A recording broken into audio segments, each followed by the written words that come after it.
Je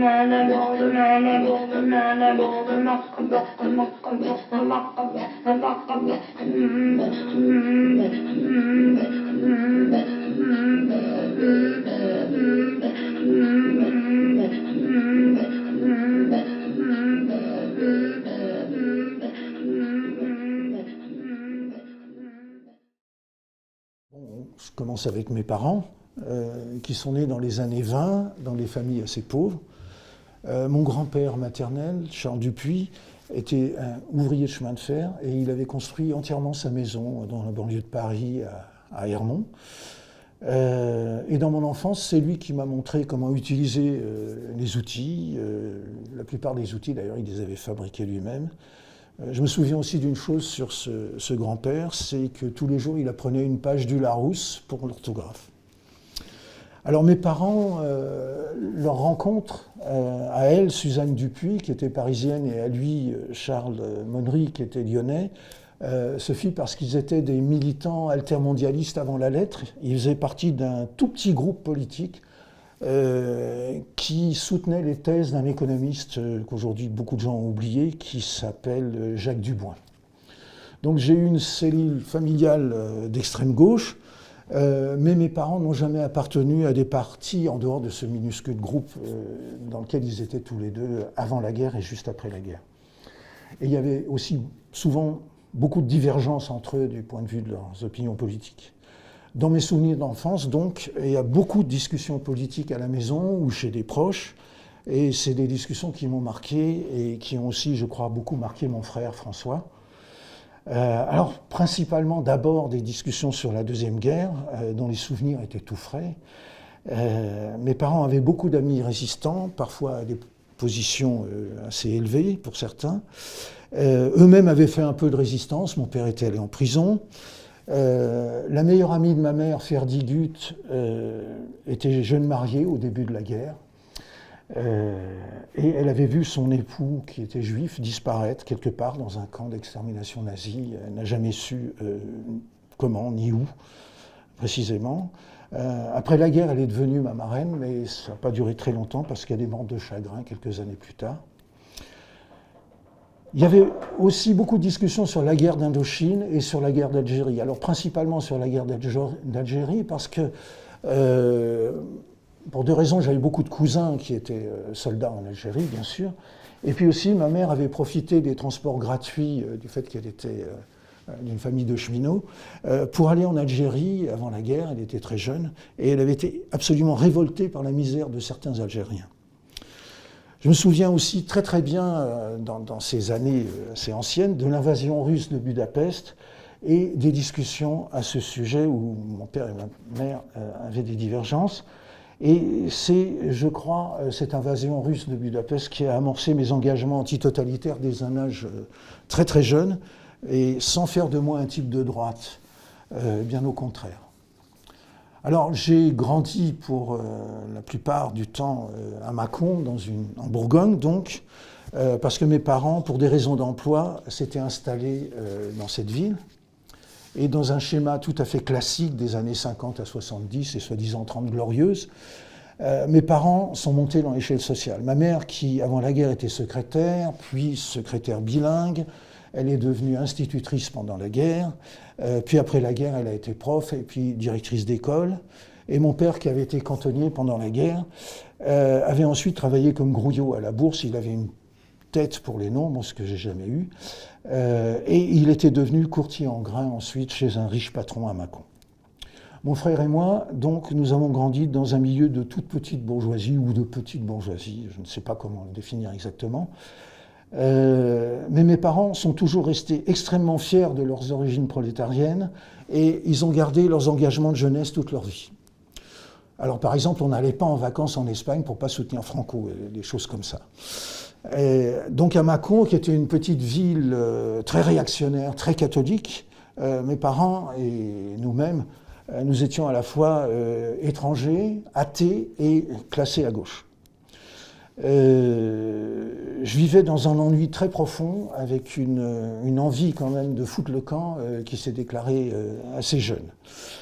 Alors j'ai eu la chance de participer à ces jumelages qu'il y a eu dans ces années 50-60, enfin plutôt au début des années 60 en ce qui me concerne.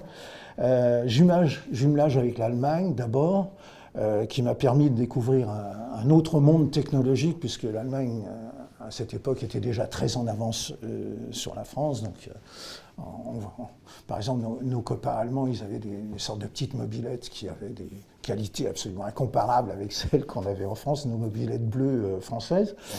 Mais surtout, un an ou deux plus tard, j'ai découvert l'Angleterre, et l'Angleterre, c'était une formidable expérience, c'était une bouffée d'oxygène, parce que c'était le début du rock anglais. J'étais à Crewe, pas très loin de Liverpool, et il y avait énormément de musique d'une qualité tout à fait extraordinaire, et en France, on ne connaissait pas ça du tout. Alors, mais heureusement, je ne voudrais pas peindre une image trop sombre de Mâcon, parce que j'avais de très bons copains, de très bonnes copines, et puis on pouvait facilement aller se balader dans la campagne environnante, qui était quand même assez belle. J'ai fait des études médiocres. J'étais très curieux, mais tout ce qui m'intéressait n'était pas enseigné à l'école. Les avions, les fusées, les choses comme ça, à l'époque, ça m'intéressait. La biologie aussi. Et j'avais aussi un esprit critique qui passait pas forcément très bien à l'école dans ces temps-là. En fait, j'aurais aimé faire de la recherche en biologie, mais comme j'étais nul en maths, il n'en était pas question. Et donc j'ai passé un bac sciences ex en 1965, et j'ai choisi d'aller en fac à Dijon, qui était une toute petite fac, que j'avais choisie pour échapper à Lyon et au milieu familial paternel. Donc après la propédeutique, j'ai fait le choix d'étudier l'anglais, pas parce que j'étais particulièrement bon en anglais, j'aimais bien l'anglais, mais je n'étais pas forcément très bon au plan universitaire à l'époque, mais pour pouvoir voyager. J'étais meilleur en littérature, j'étais meilleur en géographie, mais bon, voilà. Il y avait tout simplement, à l'époque, pas de formation en sciences sociales à Dijon, sinon je pense que je me serais orienté dans cette direction. Alors, j'étais extrêmement intéressé par tous les thèmes à la mode du moment, le structuralisme, le marxisme, l'existentialisme, la psychanalyse, le nouveau roman, je lisais Bourdieu, je lisais Marx. Alors, un peu moins à la mode, je m'intéressais à René Dumont, qui avait été, avant la guerre, proche des engagements de mes parents, et qui avait publié un livre tout à fait passionnant qui s'appelait « L'Afrique noire est mal partie ». Alors, pour moi, la question qui, à cette époque, semblait vraiment centrale pour le marxisme, c'était cette histoire d'articulation des infrastructures et des superstructures. Et alors, pour lire des choses qui ne soient pas absolument ridicules et caricaturales sur ces questions, il fallait aller chercher des auteurs un petit peu difficiles à trouver. Alors, bon, des gars comme Lukács, par exemple. Et peu à peu, avec ce type de lecture, disons, marxiste pas très orthodoxe pour l'époque, j'ai découvert les textes de Socialisme ou Barbarie, et un peu plus tard, j'ai découvert une œuvre fondamentale qui est celle de Castoriadis. Une autre question qui est bien plus personnelle, c'était celle de l'engagement. Alors là, c'était un thème majeur, sinon bateau, de ma génération, qui était souvent traité dans les classes de philo, en tout cas pour tous ceux qui avaient eu la chance de ne pas avoir un prof de philo ultra réac, ce qui avait été mon cas au lycée de Mâcon. Et ce thème de l'engagement était très présent aussi dans les débats des magazines de gauche ou dans le théâtre, etc. L'engagement était très souvent attaché au nom de Sartre et de Camus, dont l'influence, surtout pour le premier, était extrêmement grande, bien avant mai 68. Il s'agissait principalement d'engagement politique ou d'engagement syndical, parfois d'engagement artistique aussi. Alors, depuis mon arrivée à la fac, j'étais adhérent et un petit peu militant à l'UNEF. Il y avait à l'époque des manifs contre la guerre du Vietnam, mais j'y allais, mais pas régulièrement, parce que je pensais que c'était le travail des Américains de manifester contre le Vietnam, contre la guerre du Vietnam, et ils le faisaient d'ailleurs très bien. Il y a eu un peu plus tard l'occupation des résidences universitaires pour avoir la mixité dans les résidences universitaires. Alors ça correspondait aussi au début du mouvement féministe de ma génération. Et enfin, il y a eu mai 68. Alors, Au printemps 68, j'étais à Berlin avec mon ami Nicole Cote et nous avions été extrêmement surpris par les signes de mobilisation très radicale des étudiants allemands. Un mois, on rentre en France, c'était après les vacances de Pâques, je pense. On rentre en France et un mois après, à peu près, c'est la France entière qui se radicalise et qui explose contre l'étouffoir gaulliste. D'abord les étudiants et ensuite les ouvriers, ensuite les employés. Alors Dijon était une ville très bourgeoise, mais Dijon était aussi concernée par mai 68. Et donc j'ai milité à cette époque avec des étudiants de tous bords, absolument, et donc, parmi lesquels je me suis fait beaucoup de copains, de copines, etc. Nous faisions des manifs avec les syndicats, je veux dire les syndicats ouvriers, hein, CGT comprise. Et ça, c'est une chose que les intellectuels pressés qui écrivent sur la soi-disant pensée 68, etc., oublient beaucoup trop souvent. C'est ces grandes grèves de 68. Alors heureusement, on a des historiens qui en parlent et qui en parlent très bien. Et aussi les avancées très considérables des accords de Grenelle. Mais rapidement, les groupuscules trotskistes, puis les groupuscules maoïstes tentent et, d'une certaine manière, réussissent à prendre le contrôle de la scène étudiante. Ma longue immersion familiale dans les débats de la gauche et puis la lecture d'auteurs comme George Orwell, Guy Debord, Simon Less, parmi d'autres, faisait que j'étais quand même pas trop dans les moules trotskistes ou maoïstes ou même anarchistes à la mode chez les étudiants de gauche. Alors Simon Less, j'avais eu de la chance, j'avais lu dans le Canard enchaîné un compte-rendu de son livre des habits neufs du président Mao. Mais inutile de vous dire que ce n'était pas la tasse de thé de beaucoup de mes amis pour qui Mao, on en parlait avec des étoiles dans les yeux. Hein. Alors en 68-69, j'ai passé un an en Grande-Bretagne comme assistant français dans une école à Dagenham, qui était une banlieue ouvrière de l'Est de Londres, que je n'avais pas vraiment choisie. Hein. J'avais une liste de noms, et j'ai tapé sur Dagenham en me disant « je ne serais pas trop loin de Londres ». Alors j'ai continué à apprendre la photographie par moi-même, ce que j'avais commencé depuis un tout jeune âge. C'était juste à côté d'Ilford, et donc je pouvais acheter du papier déclassé, vraiment pour des sommes ridicules, et donc je pouvais faire beaucoup de tirages et m'entraîner à faire du tirage, par exemple. J'ai aussi découvert avec beaucoup d'intérêt, mais sans fascination, la scène alternative anglaise de l'époque, par exemple l'Art Slab. J'allais aussi au National Film Theatre, et là, j'ai compris une chose, c'est qu'il y avait une cinéphilie anglaise et une cinéphilie française, qu'elles ne se ressemblaient pas du tout. Et grâce à la cinéphilie anglaise, j'ai découvert plein de metteurs en scène, plein de films que j'aurais certainement jamais vus en France parce qu'il y avait une grande rigidité chez certains critiques de cinéma français qui, pour quelqu'un de jeune qui se laissait un peu influencer, évidemment, avait de l'influence. Puis surtout, c'était la musique qui était de plus en plus extraordinaire, de plus en plus formidable. Il y avait la musique folk, donc j'allais assez souvent dans des cafés où on chantait de la musique folk. Et il y avait beaucoup de concerts gratuits, et en particulier, je me souviens de celui de King Crimson et des Stones à Hyde Park, où nous sommes allés avec mon copain Jeff Mannion, par exemple. Alors ensuite, je suis retourné à Dijon et il s'agissait de faire une maîtrise. Hein, c'est l'équivalent d'un Master 1 d'aujourd'hui. Et moi, je voulais travailler soit sur les écrivains de la Beat Generation, dont je me sentais proche, soit sur la migration des Noirs américains du sud des États-Unis vers le nord, après la libération des esclaves, parce que je pensais qu'il y avait des transformations induites, en particulier dans la musique, entre le blues du Delta, le blues de Chicago, etc. Il y avait des choses à dire, je pensais qu'il y avait des choses à dire. Hein. Alors là, consternation totale, on me répond que c'est absolument impossible, il n'est pas question de faire des sujets pareils à l'université de Dijon, on était après 68. Hein. Alors, donc, j'ai choisi le prof, je n'ai pas choisi le sujet. Alors, le prof, c'était Michel Baridon, qui nous faisait des cours formidables,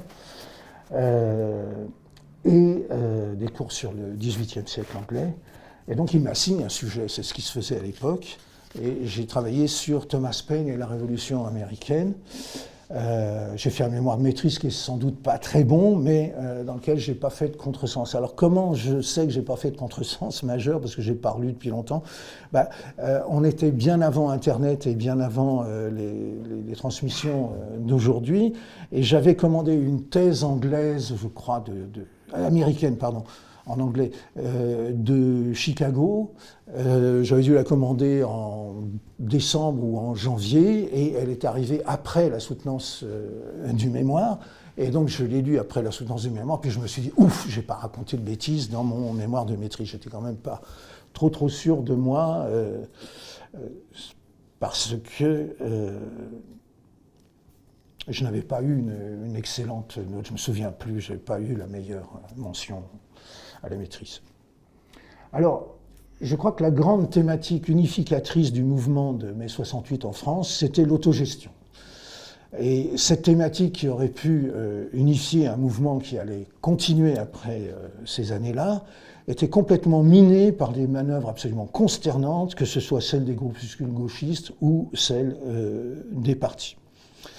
Alors, ce qui avait le vent en poupe à l'époque, c'était les âneries althussériennes, par exemple. Alors j'avais un autre problème avec les intellectuels français de gauche, c'était leur fascination pour les penseurs nazis comme Heidegger ou Carl Schmitt. De plus en plus, en France, être d'extrême gauche, c'était devenu une mode, ça avait complètement cessé d'être un engagement, et j'étais assez écœuré par la trajectoire prise par le mouvement de mai après 68. Et donc je me suis mis à voyager de plus en plus. Et j'allais beaucoup à Berlin, où je suis resté pas mal de temps, et je voyageais en stop. Je me suis vraiment beaucoup déplacé. À une époque, j'avais compté sur une carte d'Europe à peu près le kilométrage que j'avais fait. J'étais arrivé à plusieurs dizaines de milliers de kilomètres, environ 40 000, je crois. Et à l'époque, pour moi, c'était véritablement important. Je ne sais pas pourquoi aujourd'hui, j'ai quand même un peu de mal à me replonger dans ce que j'étais de cette époque et cette ivresse du voyage et des voyages en stop en particulier. Alors j'ai d'abord voyagé en Europe du Nord, dans beaucoup de pays, principalement en Allemagne, et en Finlande, j'y suis allé un été, et j'ai découvert avec beaucoup d'étonnement le mode de vie des paysans finlandais qui fabriquaient eux-mêmes leur sauna, d'abord leur sauna, me disait-il, ensuite leur maison et ensuite leur bateau de pêche, à partir des arbres de la forêt, avec des outils à main comme ceux que mon grand-père utilisait. Hein. C'était pour moi quelque chose, je ne pensais pas que ça existait ou que ça existait encore, quoi. C'était vraiment on va dire une première étincelle peut-être de l'anthropologie que j'ai faite après. Ensuite, j'ai voyagé au Moyen-Orient, parce que j'avais été figurant dans un film, et donc j'avais un petit peu d'argent, ça me permettait d'aller un petit peu plus loin que d'habitude, de prendre l'avion pour la Turquie, et puis ensuite d'aller toujours en stop ou en transport en commun en Syrie, en Irak, en Iran. Et après une discussion à Bagdad avec un type très sympathique, je lui avais dit, mais vous, qu'est-ce que vous iriez voir en Irak si vous étiez un touriste comme moi? Et il m'avait écrit en arabe d'un côté et en anglais de l'autre un petit mot sur un bout de papier, Arwar, pour autant que je m'en souvienne, je n'ai évidemment pas gardé le bout de papier. Et je suis descendu comme ça, en stop, en bus, etc. Et je me suis retrouvé pendant à peu près 24 heures, parce que je ne pouvais pas rester plus longtemps, on m'avait fait accompagner par un policier pour que je ne fasse pas de bêtises, je pense, dans une région que Wilfried Thesiger a appelée les Arabes des Marais. Et c'était aussi peut-être une autre étincelle dans ma vocation d'anthropologue.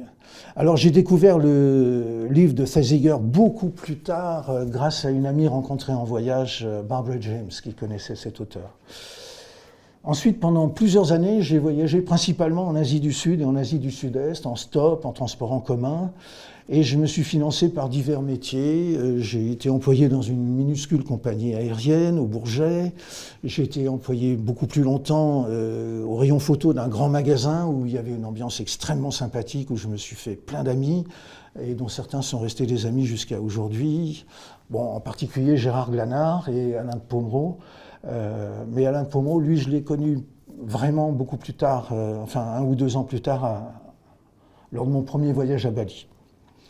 Je travaillais aussi comme prof d'anglais remplaçant, on appelait ça maître auxiliaire à l'époque. Et quand j'avais plus d'argent, je rentrais, je travaillais à nouveau et je repartais. On était assez nombreux d'ailleurs dans ma génération à vivre de cette façon, parmi les voyageurs en tout cas. Pendant ces voyages, je m'immergeais dans des formes extrêmement diverses de vie locale et j'étais en particulier à la recherche d'images correspondant à mes sensations et à mes sentiments. J'ai eu de très forts moments de relations humaines, tels que tous les voyageurs au long cours en ont connu, avec beaucoup de rencontres, beaucoup de conversations, des amitiés et aussi des moments de relations très très intenses avec le monde environnant. Et ça, je pense en particulier au moment où j'ai eu la chance de pouvoir marcher dans les montagnes au Népal. Mes voyages m'ont aussi fait prendre compte de l'immensité et de la diversité du monde, autant que de celle de mon ignorance. Pour déchiffrer le monde, à l'époque, je lisais plutôt des journalistes. Alors il y en avait d'excellents, je pense à Anthony Sampson par exemple. Et il y avait une excellente revue qui a disparu assez vite, qui s'appelait le Far Eastern Economic Review aussi. Je pensais beaucoup de mal des ethnologues. Pour moi, les ethnologues, c'était des gens qui venaient embêter les habitants des villages. Et bon, voilà, je ne me sentais pas comme ça. Et voilà, c'était quelque chose qui me semblait bizarre.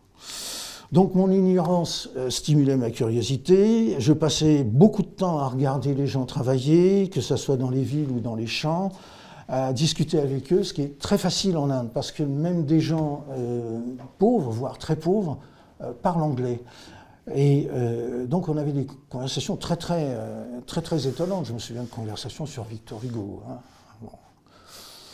Pour revenir en arrière, je me souviens aussi d'une conversation en Irak avec un contremaître qui s'occupait d'une route qui faisait goudronner et qui avait payé mon thé. Moi, j'étais à quelques mètres de lui. Il avait payé le thé que j'avais commandé. Et il était venu me voir et il m'avait demandé si j'avais des livres dans mon sac. Alors, il m'avait dit « Ah oui, est-ce que je pourrais les voir ?» Alors, bon, je suis sorti, j'ai un peu honte des polars, le genre, ça devait être le genre OSS 117, mais pas la version drôle, la version, hélas, pas drôle, parce que j'avais échangé mes bouquins auparavant avec un autre voyageur, donc j'avais que ça. Et il avait eu l'air très déçu, et il m'a dit « Mais t'as rien de Maurice Thorez ?» Donc vous voyez, on était en 71 en Irak, etc. Et ce gars me parlait de Maurice Thorez. Et alors des années après, j'ai appris par un ami, René Montagnon, que Maurice Thorez, avec un député de Saône-et-Loire dont j'oublie le nom, et Montagnon faisait partie de sa famille, avait fait effectivement une tournée en Irak, m'avait-il dit, même avec une 203. Voilà. Voilà, c'est le genre de choses qui se passent quand on voyage. Je passais aussi beaucoup de temps à écouter de la musique, et il y avait beaucoup de musique dans les temples, en Inde en particulier, et peu à peu je me suis mis aussi à observer les cérémonies. Alors aujourd'hui, avec le recul, je dirais que mon intérêt venait que je vivais, que j'observais, que je ressentais des formes de cohérence sociale bien différentes des nôtres, mais que je n'avais pas du tout la possibilité de les comprendre, et donc c'était forcément intéressant.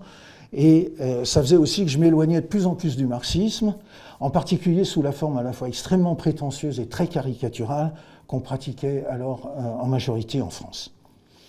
Longtemps, j'ai aussi pensé que l'écriture était complètement inadaptée à ces expériences de voyageurs et que mes photos seraient une mémoire bien plus adaptée à ma vie. Et souvent, mes expériences de voyage passaient bien en photo, hein, en particulier au grand angle. J'ai beaucoup expérimenté, 28, 35, même plus tard le 20 mm, mais il fallait trouver un objectif de qualité. Et quand on était fauché, ce n'était pas toujours le cas. Mais finalement, j'ai beaucoup travaillé avec des Leica et des 35 mm Summicron, et vraiment, là, c'était l'objectif idéal pour voyager. Beaucoup de ces photos sont devenues pour moi des carnets de voyage. L'écriture me semblait à cette époque une activité bien trop chargée de contraintes historiques, littéraires, etc., trop classique, trop bourgeoise, on pourrait dire aussi, par rapport à la vie que je voulais mener et que j'ai eu la chance d'avoir pendant ces quelques années. En 1974, donc, je suis en voyage en Asie du Sud-Est et je me trouve au Laos, à Luang Prabang, en pleine guerre du Vietnam, finissante. Une guerre qui concerne aussi plusieurs autres pays du Sud-Est asiatique, dont le Laos précisément. Et donc, dans cette petite capitale royale endormie, qu'est Luang Prabang, il y avait des patrouilles communes du Pathet Lao et de l'armée royale.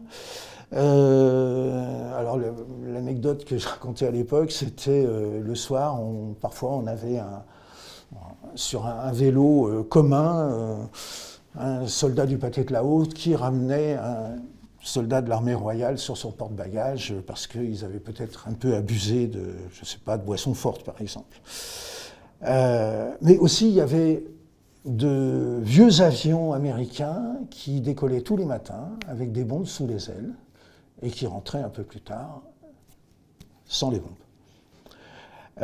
Dans toute la ville, il y avait des fumeries d'opium, certaines qui étaient construites à partir de caisses de munitions américaines. Il y avait les inscriptions américaines sur les murs de ces fumeries d'opium. Il y avait un trafic d'opium absolument extraordinaire qui faisait rage à Luang Prabang. Et il y avait aussi un préjugé favorable envers les Français, qui étaient les anciens colonisateurs, donc les voyageurs pouvaient en profiter, parce qu'il n'y avait absolument aucune contrainte pour avoir un prolongement de visa, et ça c'était très très précieux, ce n'était pas le cas partout, et on pouvait rester un petit peu au Laos.